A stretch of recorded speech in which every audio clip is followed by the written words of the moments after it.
Le propriétaire de ce véhicule était loin d'imaginer que sa journée allait démarrer par une panne sur la route. Et pourtant le voici, capot ouvert, espérant l'arrivée de son mécanicien avec qui il vient d'échanger au téléphone. À quelques mètres de lui, un autre infortuné de la mécanique attend également son mécanicien. Une panne inattendue de roue qu'il était loin de prévoir parce qu'il a passé toute sa journée de la veille au garage. Non, mais en fait, le côté non-chauffeur, j'entendais un bruit dedans. Donc hier, comme je voulais aller tôt au boulot aujourd'hui, j'ai voulu régler le problème hier soir. Je suis resté jusqu'à 18h30 chez le mécanicien. Mais comme ils ont démonté les pneus, ils ont préféré qu'on change les deux roulements. Parce que c'était un seul côté qui avait le souci. Ils ont préféré qu'on change les deux côtés en même temps. Ils ont même dit que bon, comme on a déjà démonté, les patins aussi sont un peu usés, qu'il fallait qu'on remplace. Malheureusement, en allant au boulot ce matin, que mon pneu arrière côté chauffeur s'est détaché du véhicule. Bon, par la grâce de Dieu, il n'y a pas eu de dégâts en tant que tel. Le pneu est allé loin, mais je suis allé chercher le pneu un peu plus loin. J'ai donc mis les triangles et j'ai rappelé mon mécanicien qui va venir voir ce qui s'est réellement passé. Pour ces deux propriétaires de véhicules, il est inadmissible de concevoir qu'un véhicule rigoureusement entretenu et qui de surcroît vient de quitter le garage puisse tomber en panne dans la circulation le lendemain. Bien que n'étant pas des génies de la mécanique, ces usagers estiment que les mécaniciens font de plus en plus preuve de légèreté dans la qualité de leur travail. Si vous regardez maintenant, vous allez voir que tout est neuf à l'intérieur du moyeu. Donc on a tout remplacé, patin, roulement, tout et tout, et puis on a remis. Donc à ma grande surprise ce matin, je constate que le côté qui n'avait pas de souci, c'était pas ça qui avait de problème en fait quand j'étais parti chez le mécanicien. C'est ce côté-là maintenant qui se détache du véhicule, malheureusement. Pour moi, je trouve que c'est de la négligence dans le travail. Je ne sais pas si ils ont acheté les roulements, j'ai vu. Maintenant, si en remplaçant, ils ont réellement remplacé, je ne sais pas. Ou bien est-ce que ce qu'ils ont acheté, c'est de mauvaise qualité, ou bien c'est la compétence du mécanicien qui crée le souci, je ne saurais le dire.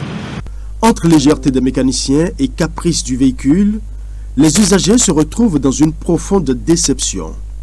Non seulement ils ont effectué des dépenses qui n'ont pas porté leurs fruits, mais aussi ils devront assumer leur retard au service à cause de la panne. Est-ce la faute au garage ou à celui qui a mal choisi son garage? La semaine dernière, nous avons parlé des pannes que les véhicules enregistrent en cette période de saison pluvieuse à cause des flaques d'eau qui inondent les rues de toutes les grandes villes du Bénin. Aujourd'hui, nous sommes revenus au garage pour parler de la qualité du travail du mécanicien. Quelles sont ses obligations vis-à-vis du client? En un mot, quel type de mécanicien faut-il pour entretenir ou sinon bien entretenir le véhicule et le réparer de façon efficace?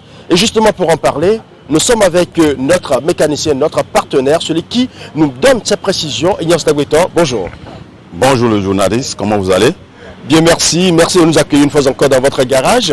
Dites-nous, qu'est-ce qu'il faut attendre avant d'aller vers le mécanicien? Est-ce qu'il faut une panne d'abord ou est-ce qu'il faut toujours consulter le mécanicien avant même qu'il n'y ait panne? Merci beaucoup, merci de m'avoir posé cette belle question parce que vous savez que la voiture, comme vous la connaissez, c'est comme un homme. D'accord. Un homme, si vous n'avez rien, ce n'est pas à cause de ça que vous n'allez pas dire que un jour je ne vais pas aller consulter. C'est ici au Bénin que ne prend pas la consultation, nos bilans et autres.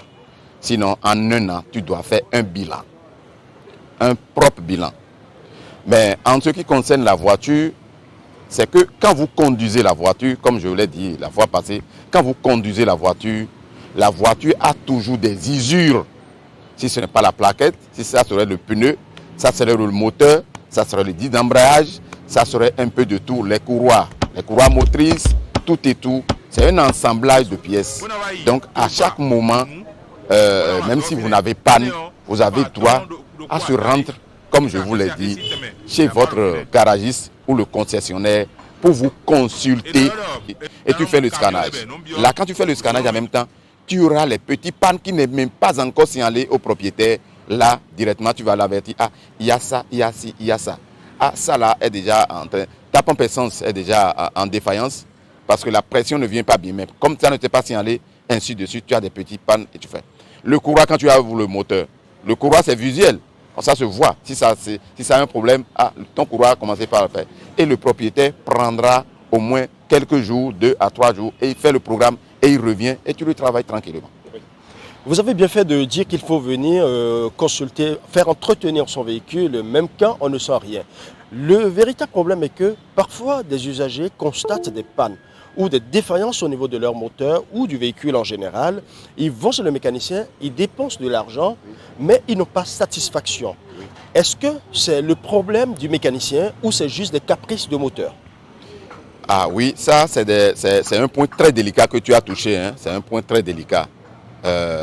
Tout de suite, si je vais te dire la réalité, des fois, ça ne dépend pas du garagiste, ni le concessionnaire. Des fois, ça ne dépend pas du propriétaire aussi qui a sa voiture. Mais néanmoins, il y a d'autres que il faut faire très attention et il faut faire la part des choses. Il y a aussi le problème de non-maîtrise. Parce qu'aujourd'hui, vous savez, les mécaniciens que nous sommes, il y a de qualité en qualité. Des niveaux d'études que aujourd'hui tout le monde est mécanicien. Il y a d'autres qui ont fait le lycée, il y a d'autres qui ont fait le SEM garage, il y a d'autres qui ont fait des études de haut niveau, qui sont aujourd'hui tous, et nous sommes tous sur le terrain. Donc, ce problème que je suis en train de vous expliquer, tu peux aller chez le mécanicien, chez ton garagiste, et il t'a identifié la panne très rapidement. Et c'est très simple. Et nos pannes que nous avons sur les véhicules, c'est des pannes différentes. Il y a beaucoup de pannes sur une voiture. L'ingéniosité de la voiture, près de 87 ingénieurs construisent une voiture. Maintenant, le seul garagiste que nous sommes, c'est le seul garagiste qui va essayer de faire le diagnostic et va agir sur tout. C'est pourquoi, aujourd'hui, ce n'est plus un tâtonnage de prendre la voiture et pour dire « Ah, moi seul, je vais faire tout ». Il faut donner à des spécialistes qui maîtrisent chaque organe de la voiture. Si la boîte de vitesse a un problème, il ne faut pas te forcer que « Ah, moi je fais la boîte de vitesse ». Si tu ne sais pas faire la boîte de vitesse, c'est « Ah, je ne connais pas la boîte de vitesse ». Va au spécial de la boîte de vitesse, ils te feront. Le gars t'amène un moteur. Mon moteur fume, je veux la segmenter parce que ça bouffe d'huile. Et toi, le garagiste, tu ne maîtrises pas, ne te jette pas pour dire que, ah, et oui, je vais te faire, et tu vas être à la bouche, tu vas le faire. Quand tu le fais, ça ne peut pas réussir. Et c'est là où la plupart des malcompréhensions démarrent. Vous avez bien fait de parler de la spécialisation parce qu'effectivement, il y a des mécaniciens qui estiment être spécialistes des moteurs diesel. Il y en a qui disent qu'ils font uniquement l'essence. Vous avez bien parlé tout à l'heure de la boîte à vitesse, des spécialistes de la boîte à vitesse. Vous savez que les nouveaux véhicules qui viennent actuellement sont beaucoup plus électroniques. Ouais. Et nous sommes en train d'aller vers les véhicules électriques. Ouais. Il y a les hybrides. Ouais. Est-ce qu'aujourd'hui, au Bénin, nous avons des mécaniciens qui se performent, qui récitent leur formation pour pouvoir donner le résultat qu'il faut aux usagers? Je vais te dire oui 100%. Hein. Je vais te dire oui 100% parce qu'aujourd'hui, la technologie est plus avancée que si aujourd'hui tu es là et tu ne suis pas les formations et tu ne fais pas les nécessaires et tu ne vas pas sur les nets et tu étudies et tu seras en arrière parce que la technologie est tellement avancée que on doit aller au rythme. Mais il arrive aussi que les clients dépensent de l'argent pour réparer leur voiture. Ils mettent parfois même assez d'argent, mais ils n'ont pas le résultat. Est-ce que parfois ils ont même l'impression d'être grugés par le mécanicien, ce qui fait que parfois les usagers estiment que les mécaniciens ne sont pas de bonne foi.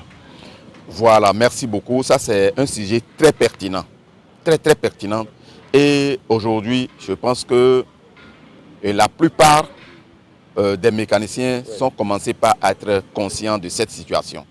Un mécanicien qui vient au service du matin et c'est à part 14h, 15h, il a un véhicule et le propriétaire. Son premier client de la journée, il a ça. Qu'est-ce qu'il a lieu de faire? Mettez-vous à ma place. Il serait obligé d'accepter ce qu'il ne savent pas faire. Il est obligé de dire que je vais le faire. Et c'est là où il y a beaucoup de ces pannes qui arrivent.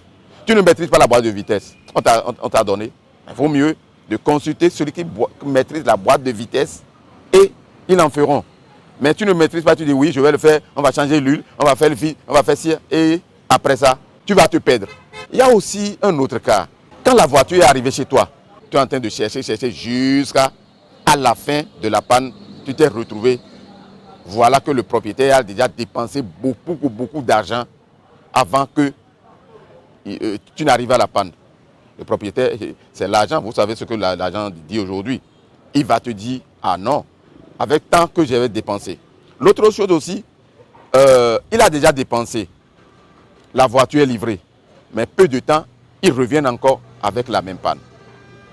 Donc, c'est pourquoi je dis, il y a beaucoup de ces cas qui sont mélangés. Pour faire la différence, il faut avoir plus de patience. De plus en plus, les usagers estiment que les mécaniciens créent souvent des faux frais. Vous êtes mécanicien et vous certainement que vous allez nous dire la vérité. Est-ce que réellement, vrai ou faux, les mécaniciens créent des faux frais ou des mécaniciens?